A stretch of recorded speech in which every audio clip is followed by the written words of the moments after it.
¿Qué tal? ¿Cómo se encuentran? Espero que todos estén muy bien. Y bueno, pues vamos a seguir con este estudio que hemos ya estado avanzando durante varias semanas. Y hoy quiero que analicemos en particular el capítulo 9 del Evangelio según San Juan, del verso 1 al verso 40. Este capítulo es interesante porque nos encierra y nos enseña varias cosas que son importantes dentro de la vida cristiana, pero también nos enseña acontecimientos importantes y relevantes dentro del ministerio de Jesús.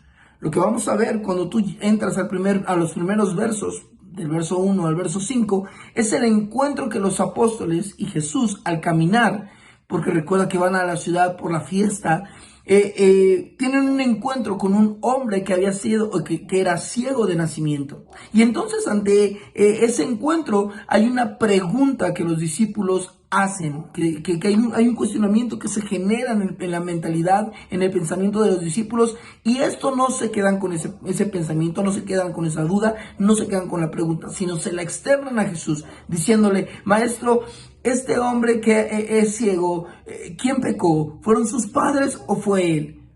Esto nos hace alusión al pensamiento, a la manera en cómo el judío pensaba y veía el concepto de los momentos malos, de las problemáticas, de las crisis.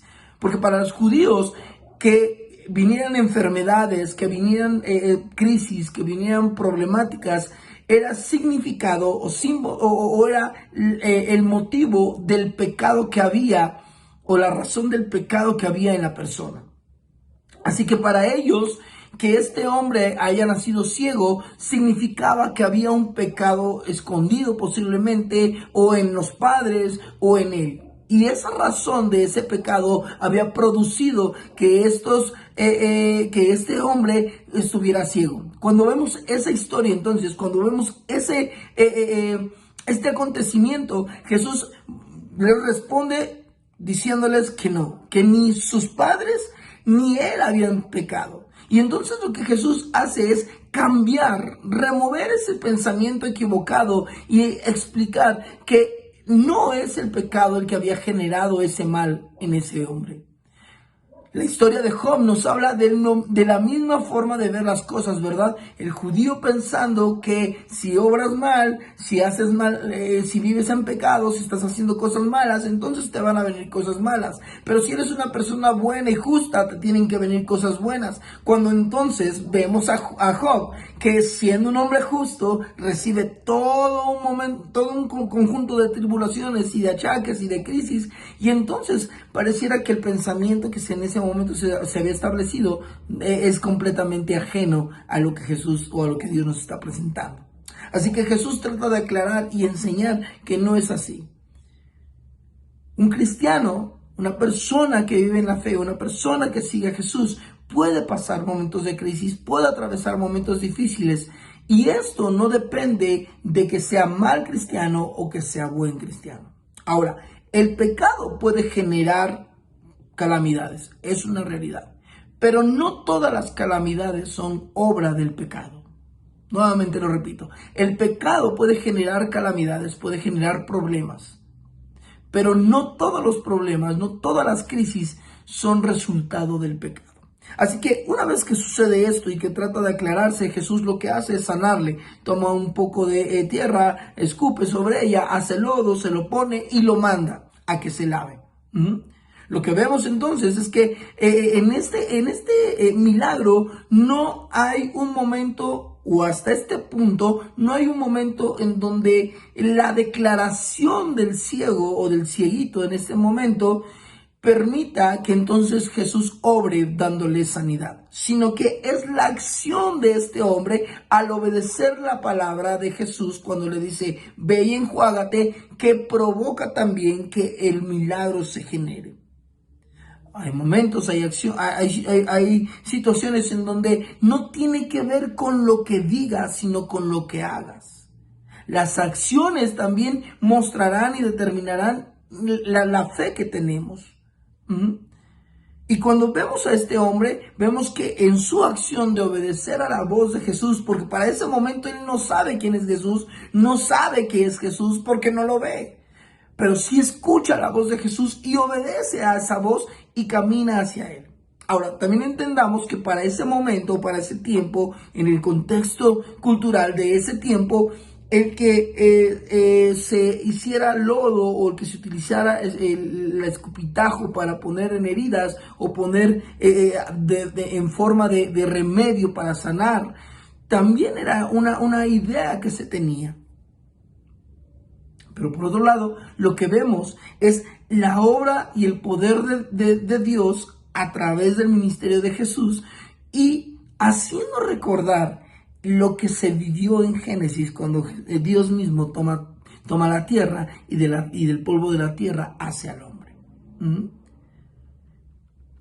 Seguimos avanzando y conforme vamos avanzando y conforme vamos viendo esta historia, podemos llegar al punto de que hay un conflicto. Hay un conflicto porque este hombre es sanado en sábado y tú sabes que, bueno, para los religiosos que se sanara el sábado era algo que no podía permitirse. Esto lleva a un conflicto. Primera, porque la gente, los vecinos y los religiosos que veían a este hombre desde hace mucho tiempo ciego, se empiezan a preguntar, ¿cómo es posible? ¿Cómo es posible que este hombre ciego ahora ya no sea ciego? Así que mandan a llamar a los padres de este hombre y cuando le empiezan a preguntar, ellos dicen, pues no sabemos. Y llega un punto en donde la plática, posiblemente ya de tanto que se le está insistiendo a estos hombres, a este matrimonio, que explique cómo es que su hijo ve, llega un punto en donde le dicen, ¿saben qué? Vayan con él, ya es suficientemente grande, ya es un adulto, pregúntenle si quieren saber.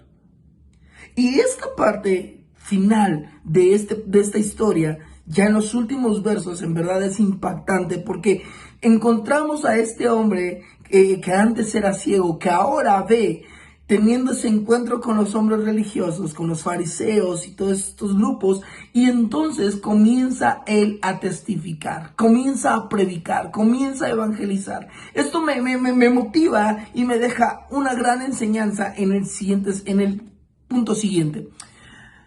En muchas ocasiones hay gente que dice, es que yo no sé hablar, es que yo no sé predicar, es que no sé qué compartir si evangelizo, no sé cómo compartir mi fe. Y el testimonio de este hombre me da una gran enseñanza en el sentido de que este hombre no necesitó grandes estudios, ni hacer un gran análisis, ni siquiera escribir ahí un acordeón para poder testificar. Él solamente habló de lo que había vivido y eso fue lo que testificó. Pero no solamente testificó, sino que llegó a un punto en que su testimonio estaba llevando a evangelizar a estos hombres religiosos. Al punto que les pregunta si ellos también quieren ser discípulos de Jesús. Ahora, yo encuentro diversas ironías en estos versos, porque de pronto encuentro ironías como la siguiente, que el hombre ciego ve, pero aquellos que habían visto por tanto tiempo estaban ciegos ante la verdad. Otra ironía que yo encuentro es que las autoridades le piden al hombre que dé gloria a Dios, pero niegan que Jesús sea hijo de Dios. Y Dios mismo, ¿verdad? Otra ironía que yo encuentro es que las autoridades constantemente repiten, sabemos, pero cuando este hombre ciego empieza a hablarles de lo que ha vivido, del encuentro que ha tenido con Jesús, nos damos cuenta que en realidad eran personas ignorantes. Ante ello, bueno, y ante lo que este hombre que antes había sido ciego empieza a predicar y empieza a evangelizar, ellos terminan corriéndolo y cuando sale fuera, cuando ya ha sido corrido del lugar en donde se encontraba con ellos platicando o hablando de este tema, se encuentra con Jesús. Y es ahí donde Jesús se presenta, es ahí donde Jesús se le presenta cara a cara diciéndole que él lo había sanado. Así que estos versos nos dejan una gran enseñanza. Enseñanza en donde debemos creer en Él. Entender que las problemáticas de la vida no siempre son resultado de pecado, pero que el pecado siempre generará daños, problemas. Pero también lo que debemos entender y lo que nos debe dejar como enseñanza es que para el reino de Dios todos servimos. Para predicar el mensaje de salvación no necesitas grandes argumentos, solamente hablar lo que Jesús ha hecho en ti.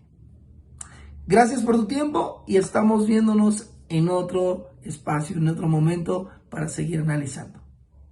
Bye bye.